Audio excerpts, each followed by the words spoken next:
Hello, नमस्कार। स्वागत है एक बार फिर से आपका। मेरा नाम है प्रेमपाल सिंह।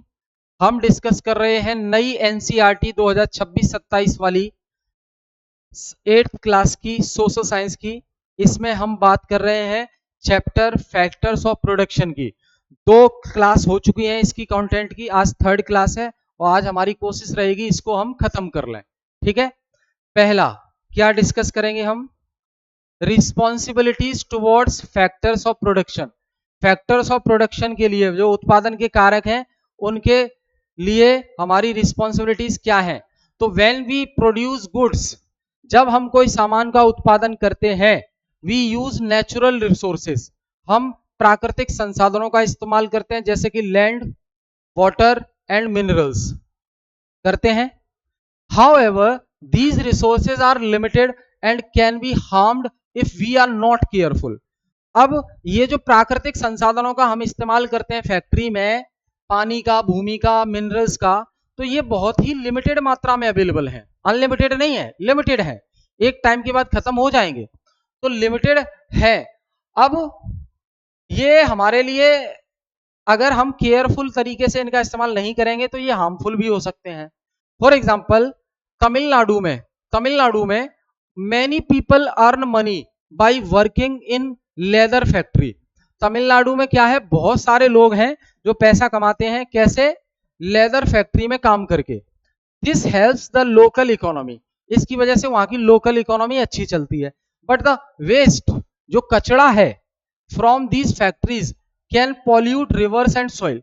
लेकिन इन फैक्ट्रियों से जो लेदर का कचरा निकलता है उसकी वजह से वो आसपास की नदियां प्रदूषित होती हैं और मिट्टी भी बेकार हो जाती है, मिट्टी भी पॉल्यूटेड हो जाती है, उसकी फर्टिलिटी, उपजाऊ शक्ति कम हो जाती है जब वो कचरा उस मिट्टी में मिल जाता है।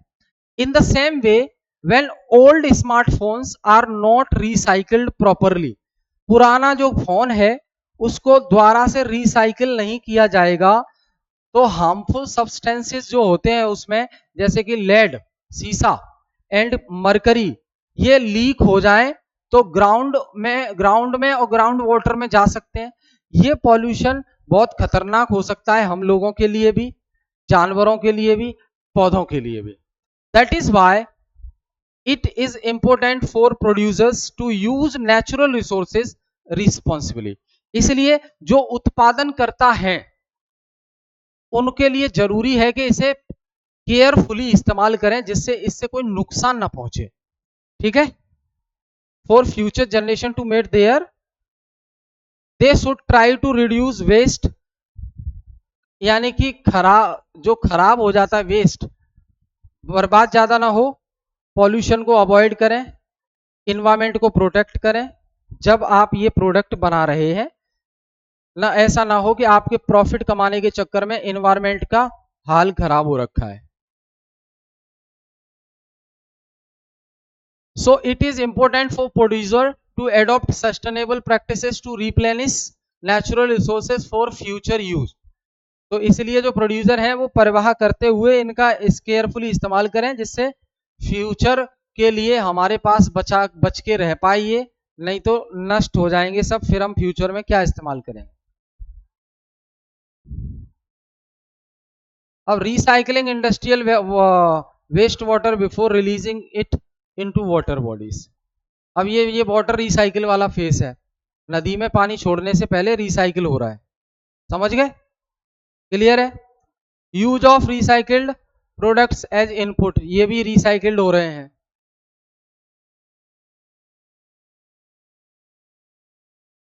आगे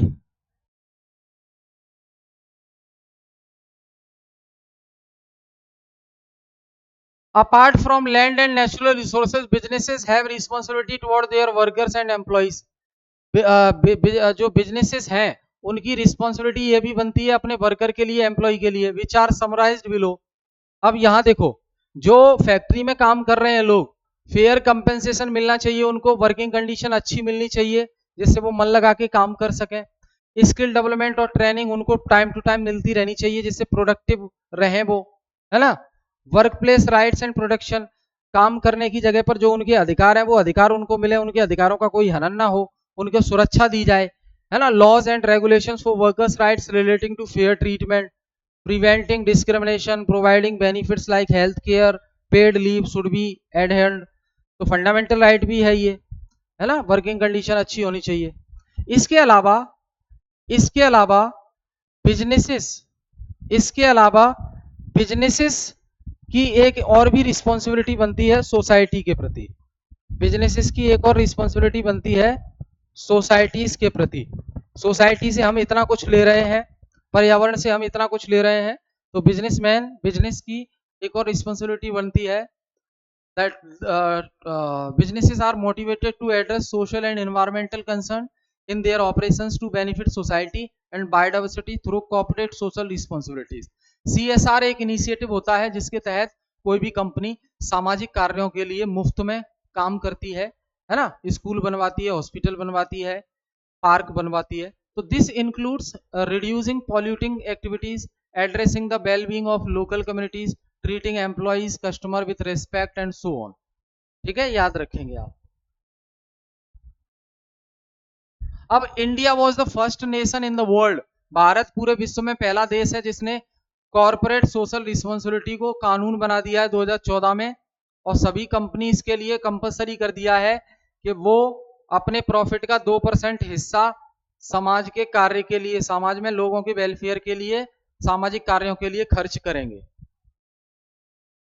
ठीक है, अब ये दिया है देखो, बिफोर वी मूव ऑन, आगे बढ़ने से पहले, land, labour, capital and entrepreneurship are factors of production, हमने समझ लिया, that are used in a particular proportion to produce goods and services.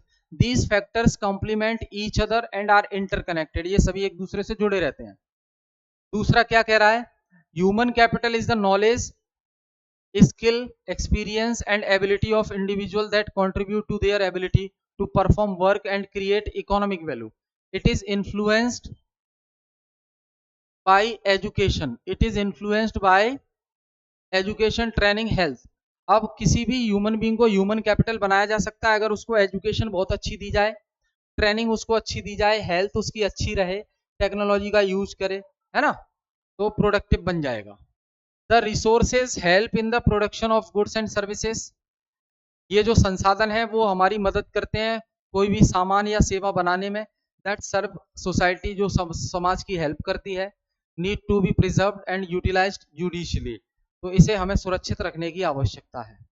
ठीक है, फिर आपके चैप्टर के लास्ट में क्वेश्चन दिए हैं, ये 8th क्लास के बच्चों के लिए हो जाएंगे, आंसर देना है आपको। देखो इधर, how are the factors of production different from each other? What are the difficulties you faced in classifying the factors of production in the exercise given in text? तो भाई ये बताना है, how are the factors of production different from each other? जो factor of production है वो एक दूसरे से डिफरेंट तो होते ही हैं, लैंड है, वाटर है, कैपिटल है ना, एंटरप्रेन्योरशिप है, और आपका मशीनरी है, वाटर है, फंड है, सब अलग अलग है। How does human capital differ from physical capital? Human capital अलग है, जिसमें ह्यूमन कैपिटल में एजुकेशन दी जाती है, हेल्थ अच्छी रखी जाती है, स्किल सिखाई जाती है। फिजिकल कैपिटल में आ जाएगा मशीनरी आ जाएगी, ऑफिस आ जाएगी, बिल्डिंग आ जाएगी, ठीक है, व्हीकल्स आ जाएंगे, ये हमने पढ़े है चैप्टर में। How do you think technology is changing how people develop their skills and knowledge? Technology बदल रही है तो लोगों को भी अपनी स्किल बदलनी पड़ेगी, ये बिल्कुल कॉन्सेप्ट क्लियरिटी है, सोचना है इस पे। A skill is something you learn and practice to get better. It helps you do things well like playing a sport, creative writing, solving math problems, cooking, or even communicating well thing with people. If you could learn one skill today, what would it be and why? समझ रहे हैं? Do you think entrepreneurship is the driving force of production? बिल्कुल है भैया, जब तक नया idea आएगा ही नहीं तब तक नया सामान बनेगा कैसे? समझ गए? तो ये क्वेश्चन है, जैसे ये क्वेश्चन ये दिया है, imagine how do education and skill training affect human capital? बिल्कुल है भाई, ह्यूमन कैपिटल को अफेक्ट कैसे करती है एजुकेशन एंड ट्रेनिंग? तो देखो भाई, अच्छी एजुकेशन अगर ह्यूमन बीइंग को मिलेगी, ट्रेनिंग अच्छी मिलेगी उसको कोई काम करने की, देन वो ह्यूमन कैपिटल बनेगा, देश के लिए कैपिटल बनेगा, एसेट्स बनेगा, नहीं तो लाइबिलिटी बन के रह जाएगा वो। समझ गए? Can they substitute for each other? ना। और do they complement each other? बिल्कुल।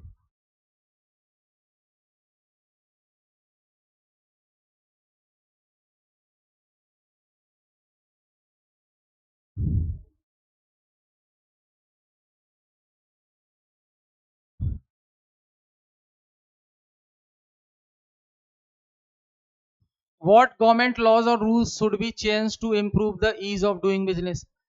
बिजनेस आसान बनाने के लिए गवर्नमेंट ने क्या क्या नियमों में बदलाव करे हैं, कौन कौन से नियम बनाए हैं।